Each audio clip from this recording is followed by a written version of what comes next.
Bonjour de Jérusalem. Bonjour Nathalie.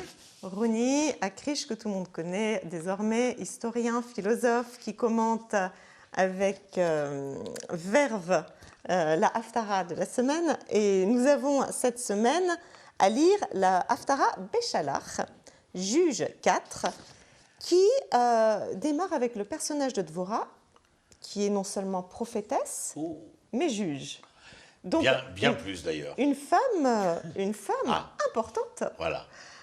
Comme on s'étonne à peu près d'en trouver à cette époque, parce qu'on pourrait se dire, comment une femme elle n'est pas chez elle à préparer les chalotes pour Shabbat. Non, elle est prophétesse et elle est juge. Et il se trouve même qu'elle va devoir, que c'est elle qui va inspirer la guerre, le combat. Et ensuite, on a une autre femme dans cette Haftara, c'est Yael. Alors Yael, c'est une tueuse, mais une tueuse au sens propre du terme, puisqu'elle va assonner un piquet, elle va utiliser un piquet qu'elle va entrer dans la tempe de l'ennemi. Donc on a là un juge femme et une tueuse femme, et ce sont des personnages exemplaires que Barak va suivre. En tout cas, Dvorah, il va la suivre, il va avoir besoin d'elle. Alors, est-ce que tu peux nous situer un peu le contexte? Parce que c'est quand même très étonnant de lire une Haftara de ce style. On est en pleine période des juges. Les juges commencent après la conquête d'Eretz Israël. La seule problématique, c'est que tout Israël n'a pas été conquis. On a laissé nombre de poches à l'intérieur.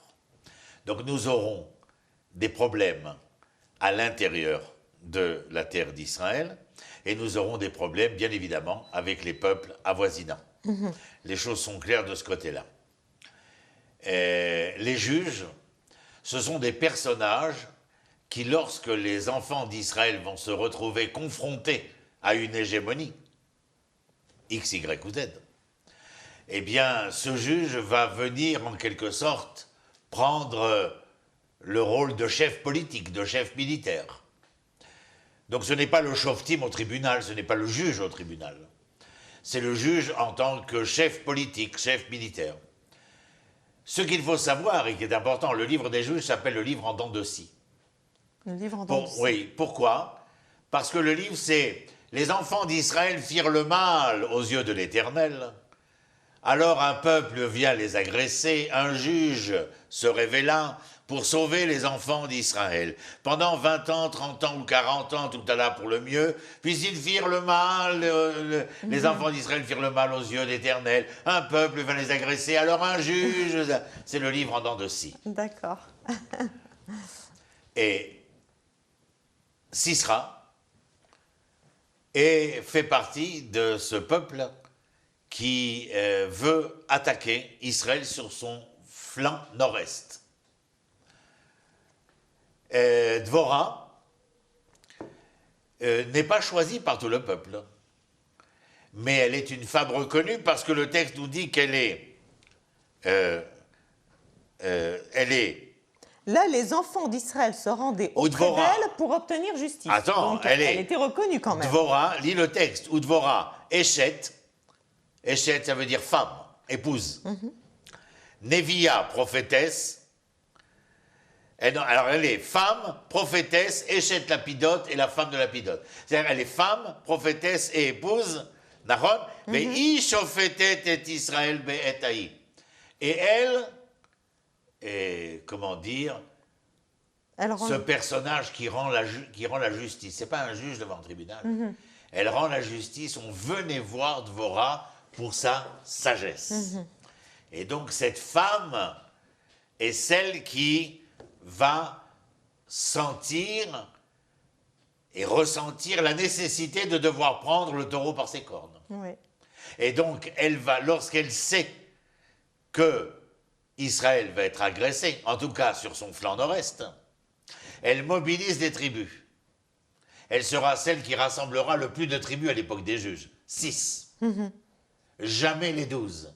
D'ailleurs, le fameux cantique de Dvorah, qui sera, pour remercier l'Éternel, la victoire qui lui sera donnée, viendra reprocher aux 6 autres tribus qui pensaient que qu'il n'y a pas eu d'unanimité. Mes frères pouvaient aller combattre et moi continuer à faire paître mes moutons.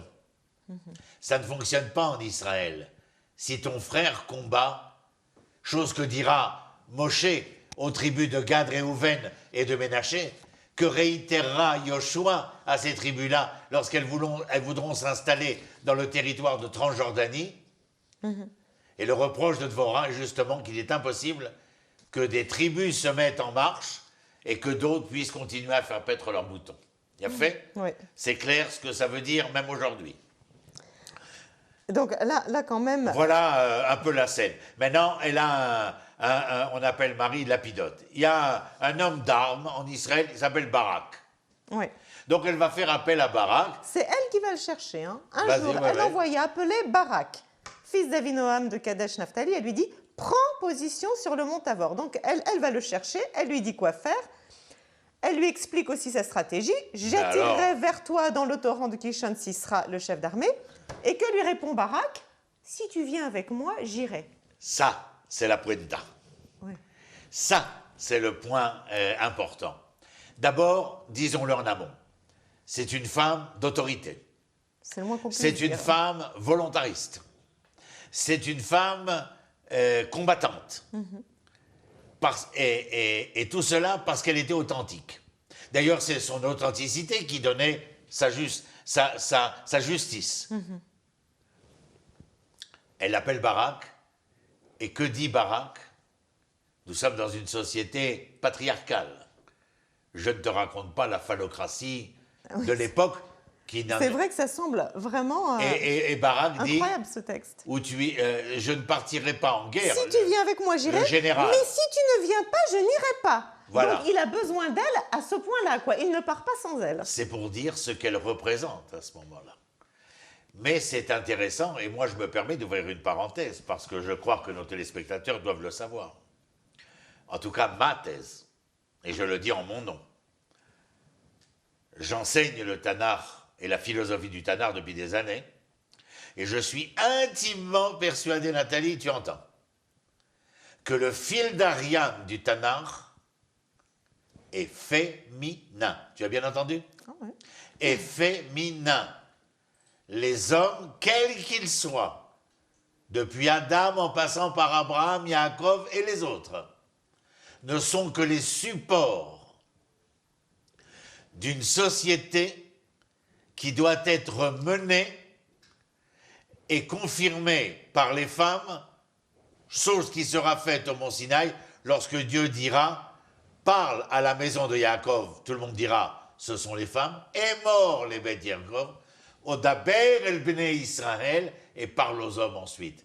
Et le texte dit, de l'exégèse et du commentaire, qu'il fallait parler à Emor en hébreu, c'est parler avec amour. Amor, amore, Emor.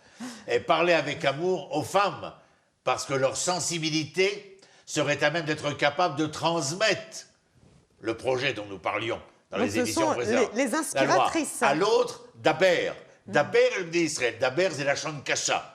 C'est un langage de rigueur, un langage vigoureux, un langage de rudesse. Lui, il faut lui parler clairement. C'est factuel. L'homme, ce sera... le monde est pour l'homme presque manichéen. Bien ou mal, noir ou blanc. Mais elle a cette sensibilité de ressentir et de sentir en son âme et conscience, elle Dvorah aussi, les nuances du blanc et les nuances du noir. Et bien sûr, je ne vous parle pas des différentes nuances du gris, ça rappellerait trop de films malencontreux. Non, donc là, effectivement, il a besoin en tout cas de sa présence et elle lui dit « Bien, j'irai avec toi, mais la victoire que tu remporteras, donc il n'y a même pas de question là, la Elle est victoire, très forte. tu la remporteras, mais Mais ne sera plus la tienne, car c'est dans les mains d'une femme que l'Éternel Extraordinaire. alors aura livré Sisra. » Elle lui dit « D'accord, je viens, tu vas gagner, sache-le déjà, mais ça sera la victoire d'une femme. » c'est une preuve tellement flagrante, tellement probante de la place que veut donner le Tanakh depuis Sarah, depuis l'ensemble de ces femmes. Je parlais ce matin à mon café d'âge, je parlais de Tamar, on peut parler de Judith, on peut parler de Esther, on peut parler de Ruth, les filles de Lot, etc. Elles sont le fil d'Ariane de cette histoire peu importe ceux qui en conviendront ou non, ils ont tort, ceux qui n'en conviennent pas.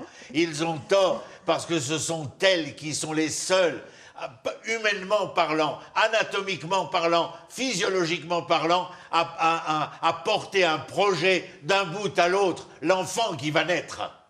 Elles savent ce dont il est question. Oui, effectivement, surtout que là, une fois que Dvorah a permis la victoire absolue, Dvorah dit à Barak, en route, voici arrivé le jour, ils y vont. Sisra, voyant le désastre un peu plus loin, descendit de son char et s'enfuit à pied. Donc c'est une victoire, mais humiliante pour l'adversaire. Mais c'est elle qui a préparé... Pas un seul ne restait en vie. Bon, ça aussi, c'est une question, parce que c'est vraiment un désastre complet. Et alors là, c'est pas fini, on a une deuxième femme qui apparaît, Yael, sortie à la rencontre de Sisra. Parce que Sisra s'est enfui, et donc Yael va venir. Et alors cette Yael, alors là, c'est quand même... incroyable. Yael, la femme de Héver, chercha alors un piquet de tente de Héver. Une fois qu'elle a donc accueilli Sisra, lui a donné à boire du lait, l'a recouvert d'une couverture, enfin lui a donné le sentiment d'être douillée, protégée.